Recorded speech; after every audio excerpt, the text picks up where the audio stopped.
राम राम जी, जय श्री श्याम, जय माता दी, हर हर महादेव। आप सभी का स्वागत है मेरे YouTube चैनल पर और एक और नए व्लॉग में। आज है कार्तिक पूर्णिमा, जिसको देव दिवाली के नाम से भी जाना जाता है। और आज इस पूर्णिमा की पूजा की तैयारी हो गई है। विष्णु भगवान की पूजा होती है। खीर बनाई है, इसमें पंचामृत है, दूध, दही, शहद, चीनी, गंगा जल, ये सब जो डल के बनता है पंचामृत। और ये प्रसाद होता है विष्णु भगवान का, कि ये खंड का सार टाइप है और इसमें केला डाल के प्रसाद होता है। ये केले के पत्ते और वो डाल देते हैं, वो रख देते हैं। जो बस ज्यादा विधि विधान तो करते नहीं, क्योंकि हम जाट है, पंडित नहीं है। जितना जैसे समझ आता है वो पता। भगवान भाव का भूखा है। हम तो एक ही चीज जानते हैं, भाव से जितना जो कर दिया जाए भगवान उसी में खुश होता है। बोलो श्री हरि विष्णु भगवान की जय। बोलो श्री सत्यनारायण भगवान की जय। सत्यनारायण व्रत कथा, पहला अध्याय। एक समय नैमिषारण्य तीर्थ में सोनकादि 88,000 ऋषियों ने श्री सूत जी से पूछा, हे प्रभु, इस कलयुग में वेद विद्या रहित मनुष्यों को प्रभु भक्ति किस प्रकार मिलेगी तथा उनका उद्धार कैसे होगा? इसलिए हे मुनि, कोई ऐसा तप कहिए जिससे थोड़े समय में पुण्य प्राप्त हुए तथा मन वांछित फल मिले। वह कथा सुनने की हमारी इच्छा है। सर्वशास्त्र ज्ञाता श्री सूत जी बोले, हे वैष्णव में पूज्य, आप सब ने प्राणियों के हित की बात पूछी है। अब मैं उस श्रेष्ठ व्रत को आप लोगों से कहूँगा, जिस व्रत को नारद जी ने लक्ष्मी नारायण से पूछा था और लक्ष्मीपति ने मुनि श्रेष्ठ नारद से कहा था। सो ध्यान से सुनो। एक समय योगी राज नारद जी दूसरों के हित की इच्छा से अनेक लोकों में घूमते हुए मृत्यु लोक में आ पहुँचे। यहाँ अनेक योनियों में जन्मे हुए प्राय सभी मनुष्यों को अपने कर्मों द्वारा अनेकों दुखों से पीड़ित देखकर सोचा कि इस यत्न के करने से निश्चय ही प्राणियों के दुख का नाश हो सकेगा। ऐसा मन में सोचकर विष्णु लोक को गए। वहाँ श्वेत वर्ण और 4 भुजाओं वाले देवों के ईश नारायण को देखकर, जिनके हाथों में शंख, चक्र, गदा और पद्म थे तथा वरमाला पहने हुए थे, स्तुति करने लगे, हे भगवान, आप अत्यंत शक्ति से संपन्न हैं। मन तथा वाणी भी आपको नहीं पा सकती। आपका आदि मध्य अंत नहीं है। निर्गुण स्वरूप सृष्टि के आदि भूत व भक्तों के दुखों को नष्ट करने वाले हो, आपको नमस्कार है। नारद जी इस प्रकार की स्तुति सुनकर विष्णु भगवान बोले, हे मुनिश्रेष्ठ, आपके मन में क्या है? आपका किस काम के लिए आगमन हुआ? निसंकोच कहो। तब नारद मुनि बोले, मृत्युलोक में सब मनुष्य जो अनेक योनियों में पैदा हुए हैं, अपने अपने कर्मों के द्वारा अनेक प्रकार के दुखों से दुखी हो रहे हैं। हे नाथ, मुझ पर दया रखते हो तो बतलाइए कि उन मनुष्यों के सब दुख थोड़े से प्रयत्न से कैसे दूर हो सकते हैं? श्री भगवान जी बोले, हे नारद, मनुष्य की भलाई के लिए तुमने बहुत अच्छी बात पूछी है। जिस काम के करने से मनुष्य मोह से छूट जाता है वह मैं कहता हूँ। सुनो, बहुत पुण्य देने वाला, स्वर्ग तथा मृत्युलोक दोनों में दुर्लभ एक उत्तम व्रत है। आज मैं प्रेमवश होकर तुमसे कहता हूँ, सत्यनारायण का व्रत अच्छी तरह विधि पूर्वक करके मनुष्य आयु पर्यंत यहाँ सुख भोग कर मरने पर मोक्ष को प्राप्त होता है। श्री भगवान जी के वचन सुनकर नारद मुनि बोले कि उस व्रत का फल क्या है, क्या विधान है और किसने ये व्रत किया और किस दिन यह व्रत करना चाहिए, विस्तार से कहिए। भगवान बोले, दुख, शोक आदि को दूर करने वाला, धन धान्य को बढ़ाने वाला, सौभाग्य तथा संतान को देने वाला यह व्रत सब स्थानों पर विजय करने वाला है। भक्ति संतान को देने वाला यह व्रत सब स्थानों पर विजयी करने वाला है। भक्ति और श्रद्धा के साथ किसी भी दिन मनुष्य श्री सत्यनारायण जी की प्रातःकाल के समय ब्राह्मणों और बंधुओं के साथ धर्मपरायण होकर पूजा करे। भक्ति भाव से नैवेद्य, केले का फल, घी, दूध, गेहूं का चूर्ण सवाया ले। गेहूं के अभाव में साठी का चूर्ण, शक्कर तथा गुड़ ले। सब भक्षण योग्य पदार्थ जमा करके भगवान को अर्पण कर देवे तथा बंधुओं सहित ब्राह्मणों को भोजन करावे। पश्चात स्वयं भोजन करे। नृत्य, गीत आदि का आचरण कर सत्यनारायण भगवान का स्मरण करते हुए समय व्यतीत करे। इस तरह व्रत करने पर मनुष्य की इच्छा निश्चय ही पूरी होती है। विशेषकर कली काल में भूमि पर यही मोक्ष का सरल उपाय है। बोलो श्री सत्यनारायण भगवान की जय। दूसरा अध्याय। सूत जी बोले, हे ऋषियों, जिसने पहले समय में इस व्रत को किया उसका इतिहास कहता हूँ, ध्यान से सुनो। सुंदर काशीपुरी नगरी में एक अत्यंत निर्धन ब्राह्मण रहता था। वह भूख और प्यास से बेचैन हुआ नित्य पृथ्वी पर घूमता था। ब्राह्मणों से प्रेम करने वाले भगवान ने ब्राह्मण को दुखी देखकर बूढ़े ब्राह्मण का रूप धर उसके पास जा आदर के साथ पूछा, हे विप्र, नित्य दुखी हुआ पृथ्वी पर क्यों घूमता है? हे श्रेष्ठ ब्राह्मण, यह सब मुझसे कहो, मैं सुनना चाहता हूँ। ब्राह्मण बोला, मैं निर्धन ब्राह्मण हूँ, भिक्षा के लिए पृथ्वी पर फिरता हूँ। हे भगवान, यदि आप इसका उपाय जानते हो तो कृपा कर कहो। वृद्ध ब्राह्मण बोला कि सत्यनारायण भगवान मनवांछित फल देने वाले हैं, इसलिए हे ब्राह्मण तू उनकी पूजा कर, जिसके करने से मनुष्य सब दुखों से मुक्त होता है। ब्राह्मण को व्रत का सारा विधान बताकर बूढ़े ब्राह्मण का रूप धारण करने वाले श्री सत्यनारायण भगवान अंतर्ध्यान हो गए। जिस व्रत को वृद्ध ब्राह्मण ने बतलाया मैं उसको करूंगा, निश्चय करके उसे रात में नींद भी नहीं आई। वह सवेरे उठ सत्यनारायण के व्रत का निश्चय कर भिक्षा के लिए चला। उसको भिक्षा में बहुत धन मिला, जिससे बंधु बांधवों के साथ उसने सत्यनारायण का व्रत किया। इसके करने से ब्राह्मण सब दुखों से छुटकर अनेक प्रकार की संपत्तियों से युक्त हुआ।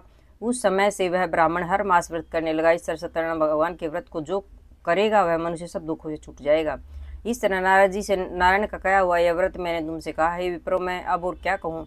ऋषि बोले, हे मुनीश्वर, संसार में इस ब्राह्मण से सुनकर किस किस ने इस व्रत को किया, हम वो सब सुनना चाहते हैं, इसके लिए हमारे मन में श्रद्धा है। सूत जी बोले, हे मुनियों, जिस जिसने इस व्रत को किया वह सब सुनो। एक समय एक ब्राह्मण धन और ऐश्वर्य के अनुसार बंधु बांधवों के साथ व्रत करने को तैयार हुआ। उसी समय एक लकड़ी बेचने वाला बूढ़ा आदमी आया और बाहर लकड़ियों को रखकर ब्राह्मण के मकान में गया। प्यास से दुखी लकड़हारा उनको व्रत करते देखकर ब्राह्मण को नमस्कार कर कहने लगा कि आप ये क्या कर रहे हैं, और इसके करने से क्या फल मिलता है, कृपा करके मुझसे कहो। ब्राह्मण ने कहा, सब मनोकामनाओं को पूरा करने वाला यह सत्यनारायण भगवान का व्रत है, इसकी ही कृपा से मेरे यहाँ धन धान्य आदि की वृद्धि हुई है।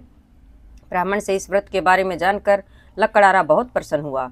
चरणामृत ले और प्रसाद खाने के बाद अपने घर को गया। लकड़हारे ने अपने मन में इस प्रकार संकल्प किया कि आज नगर में लकड़ी बेचने से जो धन मिलेगा उसी से सत्यनारायण देव का उत्तम व्रत करूंगा। यह मन में विचार कर बूढ़ा आदमी लकड़ियां अपने सिर पर रखकर जिस नगर में धनवान लोग रहते थे वह ऐसे सुंदर नगर में गया। उस रोज महापुरुष से उन लकड़ियों का दाम पहले दिनों से चौगुना मिला। तब बूढ़ा लकड़हारा दाम ले अत्यंत प्रसन्न होकर के पक्के केले की पुली, शक्कर, घी, दूध, दही, गेहूं का आटा इत्यादि श्री सत्यनारायण भगवान के व्रत की कुल सामग्रियों को लेकर अपने घर गया। फिर उसने अपने भाइयों को बुलाकर विधि के साथ भगवान जी का पूजा और व्रत किया। उस व्रत के प्रभाव से वह बूढ़ा लकड़हारा धन, पुत्र आदि से युक्त हुआ और संसार के समस्त सुख भोग कर वैकुंठ को चला गया। बोली सत्यनारायण भगवान की जय। तीसरा अध्याय। सूत जी बोले, हे श्रेष्ठ मुनि, अब आगे की कथा कहता हूँ, सुनो। पहले समय में उल्कामुख नाम का एक बुद्धिमान राजा था। वह सत्यवक्ता और जितेंद्रिय था। प्रतिदिन देवस्थानों पर जाता था। वह गरीबों को धन देकर उनके कष्ट दूर करता। तभी उसकी पत्नी कमल के समान मुख वाली और सती साध्वी थी। भद्रशिला नदी के तट पर उन दोनों ने श्री सत्यनारायण का व्रत किया। उस समय में वहां एक साधु वैश्य आया। उसके पास व्यापार के लिए बहुत साधन था। वह नाव को किनारे पर ठहरा कर राजा के पास आ गया और राजा को व्रत करते हुए देखकर विनय के साथ पूछने लगा, हे राजन, भक्ति युक्त चित्त से यह आप क्या कर रहे हैं? मेरी सुनने की इच्छा है, सो आप ये मुझे बताइए। राजा बोला, हे साधु, अपने बंधुओं के साथ पुत्र आदि की प्राप्ति के लिए महाशक्तिवान सत्यनारायण भगवान का व्रत और पूजा कर रहा हूँ। राजा के वचन सुनकर साधु आदर से बोला, हे राजन, मुझसे इसके सब विधान कहो, मैं भी आपकी कथानुसार इस व्रत को करूंगा। मेरे भी कोई संतान नहीं है और इससे निश्चय ही होगी।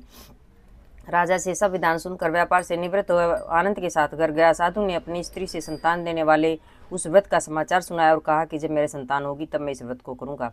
साधु ने ऐसे वचन अपनी स्त्री लीलावती से कहे। एक दिन उसकी स्त्री लीलावती पति के साथ आनंदित और सांसारिक धर्म में प्रवृत्त होकर सत्यनारायण भगवान की कृपा से गर्भवती हो गई। 10वें महीने में उसको एक सुंदर कन्या का जन्म हुआ। दिनों दिन वह इस तरह बढ़ने लगी जैसे शुक्ल पक्ष का चंद्रमा बढ़ता है। कन्या का नाम कलावती रखा गया। तब लीलावती ने मीठे शब्दों में अपने पति से कहा कि जो आपने संकल्प किया था कि भगवान का व्रत करूंगा, आप उसे करिए। साधु बोला, हे प्रिय, इसके विवाह पर करूंगा। इस प्रकार अपनी पत्नी को आश्वासन दे वह नगर को गया। कलावती पितृगृह में वृद्धि को प्राप्त हो गई। साधु ने जब नगर में सखियों के साथ अपनी पुत्री को देखा तो तुरंत दूत बुलाकर कहा कि पुत्री के वास्ते कोई सुयोग्य वर देख कर लाओ। साधु की आज्ञा पाकर दूत कंचन नगर पहुंचा और वहां पर बड़ी खोज और देखभाल कर लड़की के लिए सुयोग्य वाणी की पुत्र को ले आया। उस सुयोग्य लड़के को देखकर साधु ने अपने बंधु बांधवों से प्रसन्नचित अपनी पुत्री का विवाह उसके साथ कर दिया, किंतु दुर्भाग्य से विवाह के समय भी इस व्रत को करना भूल गया। तब भगवान क्रोधित हुए और श्राप दिया कि तुम्हें दारुण दुख प्राप्त होगा। अपने कार्य में कुशल साधु बनिया जमाता सहित समुद्र के समीप स्थित रतनपुर नगर में गया। वहाँ दोनों ससुर जमाई चंद्रकेतु राजा के उस नगर में व्यापार करने लगे। एक रोज भगवान सत्यनारायण की माया से प्रेरित कोई चोर धन चुरा कर राजा का धन चुरा कर भागा जा रहा था, किंतु राजा के दूतों को आता देखकर चोर ने घबरा कर भागते हुए राजा के धन को चुपचाप रख दिया जहाँ वो ससुर जमाई ठहरे हुए थे। जब दूतों ने उस साधु वैश्य के पास राजा का धन रखा देखा तो दोनों को बांध कर ले गए। प्रसन्नता से राजा के समीप जाकर बोले, दो चोर हम पकड़ कर लाए हैं, कृपया आज्ञा दें। तब राजा की आज्ञा से उनको कठोर कारावास में डाल दिया और उनको सब धन छीन लिया। सत्यनारायण भगवान के श्राप द्वारा उनकी पत्नी भी घर पर बहुत दुखी और घर पर जो धन रखा था चोर चुरा कर ले गए। शारीरिक मानसिक पीड़ा तथा भूख प्यास से अति दुखित हो अन्न की चिंता में कलावती एक ब्राह्मण के घर गई। वहां उसने सत्यनारायण भगवान का व्रत होते देखा। फिर कथा सुनी, प्रसाद ग्रहण कर रात को घर आई। माता ने कलावती से कहा, हे पुत्री, अब तक कहाँ रही? वह तेरे मन में क्या है? कलावती बोली, हे माता, एक ब्राह्मण के घर में श्री सत्यनारायण भगवान का व्रत देखा है। कन्या के वचन सुनकर लीलावती भगवान के पूजन की तैयारी करने लगी। लीलावती ने परिवार और बंधुओं सहित श्री सत्यनारायण भगवान का पूजन किया और वर मांगा कि मेरे पति और दामाद शीघ्र आ जाएं। साथ ही प्रार्थना की कि हम सब का अपराध क्षमा करो। सत्यनारायण भगवान इस व्रत से संतुष्ट हो गए और राजा चंद्रकेतु को सपने में दर्शन देकर कहा, हे राजन, दोनों वेश्यों को प्रातः ही छोड़ दो। उनका सब धन जो तुमने ग्रहण किया है दे दो, नहीं तो मैं तेरा धन, राज्य, पुत्र आदि सब नष्ट कर दूंगा। राजा से ऐसे वचन कहकर भगवान अंतर्ध्यान हो गए। प्रातःकाल राजा चंद्रकेतु ने सभा में अपना सपना सुनाया।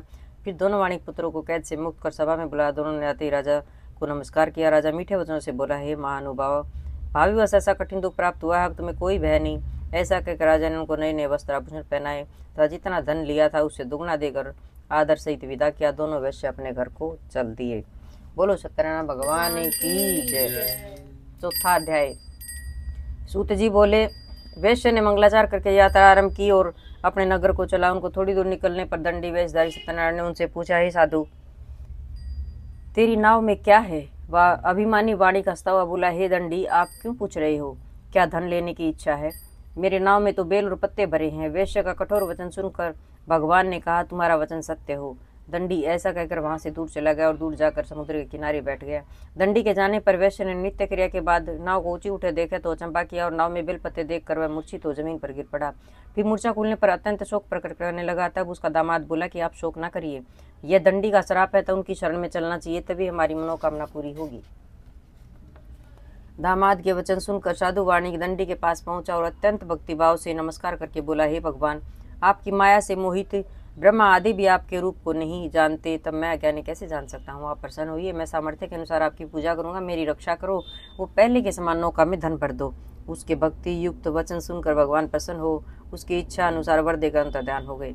तब उन्होंने नाव पर आकर देखा कि नाव धन से परिपूर्ण है। फिर भी भगवान सत्यनारायण की पूजा कर साथियों सहित अपने नगर को चला।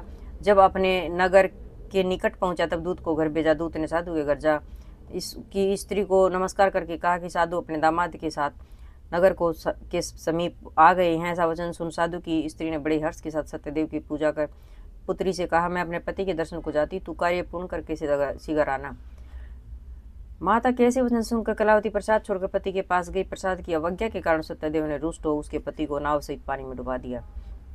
कलावती अपने पति को न देख कर रोते हुए जमीन पर गिर गई। इस तरह नौका को डूबा हुआ तथा कन्या को रोता देख साधु दुखी तो बोला, हे प्रभु, मुझसे मेरे परिवार से जो भूल हुई है उसे क्षमा करो। उसके दीन वचन सुनकर सत्यदेव प्रसन्न हो गए। आकाशवाणी हुई, हे साधु, तेरी कन्या मेरे प्रसाद को छोड़कर आई है, इसलिए इसका पति अदृश्य हुआ है। यदि यह घर जाकर प्रसाद खाकर लौटे तो इसके पति अवश्य मिलेगा। ऐसी आकाशवाणी सुनकर कलावती ने घर पहुंचकर प्रसाद खाया, फिर आकर पति के दर्शन किए।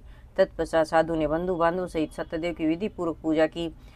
उसी दिन से प्रत्येक पूर्णिमा को सत्यनारायण भगवान का पूजन एवं कथा करने लगा। फिर इस लोक का सुख भोग कर अंत में स्वर्ग लोक हुआ। बोलो सत्यनारायण भगवान की जय। 5वां अध्याय। सूत जी बोले, हे ऋषियों, मैं और भी कथा कहता हूँ, सुनो। प्रजापालन में लीन तुंगध्वज नाम का एक राजा था। उसने भी भगवान का प्रसाद त्याग कर बहुत दुख पाया। एक समय वन में जाकर वन्य पशु को मारकर बढ़ के नीचे आया। वहां उसने ग्वालों को भक्तिभाव से बांधो सहित सत्यनारायण जी की पूजा करते देखा। राजा देखकर भी अभिमान वसवा नहीं गया और न ही नमस्कार किया। ग्वालों ने भगवान का प्रसाद उनके सामने रखा तो प्रसाद को त्याग कर अपनी सुंदर नगरी को चला गया। वहीं उसने अपना सब कुछ नष्ट पाया तो जान गया कि सब भगवान ने किया। तब वह विश्वास कर ग्वालों के समीप गया और विधि पूर्वक पूजन का प्रसाद खाया तो सत्यदेव की कृपा से पहले जैसा था वैसा ही हो गया। फिर दीर्घ काल तक सुख भोग कर मरने पर स्वर्गलोक को गया। जो मनुष्य इस परम दुर्लभ व्रत को करेगा, भगवान की कृपा से उसे धन धान्य की प्राप्ति होती है तथा सब मनोरथ पूर्ण होकर अंत में वैकुंठ धाम को जाता है। जिन्होंने पहले इस व्रत को किया, अब उनके दूसरे जन्म की कथा करता हूँ। वृद्ध सतानंद ब्राह्मण ने सुदामा का जन्म लेकर मोक्ष को पाया। उल्कामुख नाम का राजा दशरथ होकर वैकुंठ को प्राप्त हुआ। साधु नाम के वैश्य ने मोरध्वज बनकर अपने पुत्र को आरे से चीरकर मोक्ष को प्राप्त किया। महाराज तुंगध्वज ने स्वयं भू होकर भगवान में भक्ति युक्त कर्म कर मोक्ष को प्राप्त किया। इति श्री सत्यनारायण व्रत कथायाम संपूर्णम। बोलिए सत्यनारायण भगवान की जय।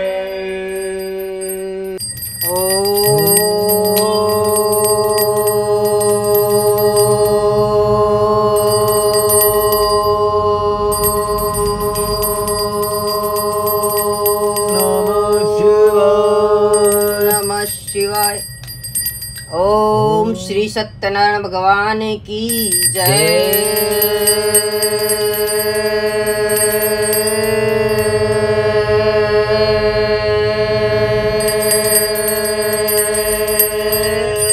हर हर महादेव।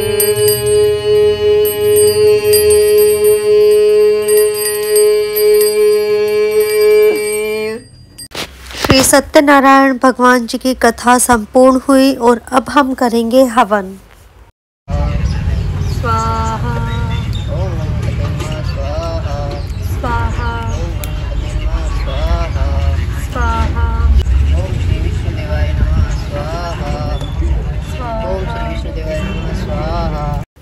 हम हवन खुद ही कर लेते हैं, जैसे वही है, थोड़ा बहुत हमने YouTube से देख लिया, बाकी हम करवाते रहते थे तो पंडित जी जैसे करते हैं वो सब थोड़ा देख लिया। तो सभी देवी देवताओं की और जिस भी नाम से आहुति देते हैं हवन में वो सब हम कर लेते हैं। बाकी माफ़ी मांग लेते हैं कि हाँ कोई गलती रह गई हो, कोई कमी रह गई हो तो माफ़ कर देना भगवान जी। तो वही है, कहते ना भगवान भाव के भूखे होते हैं, तो सच्चे भक्ति भाव से हम पूजा पाठ और हवन करते हैं। गाइस आज के व्लॉग में बस इतना ही। व्लॉग को लाइक कर दीजिएगा, शेयर कर दीजिएगा और कमेंट करके बताइए कैसा लगा, और चैनल सब्सक्राइब नहीं किया तो सब्सक्राइब कर दीजिएगा। जय श्री राम। बोलिए सत्यनारायण भगवान की जय।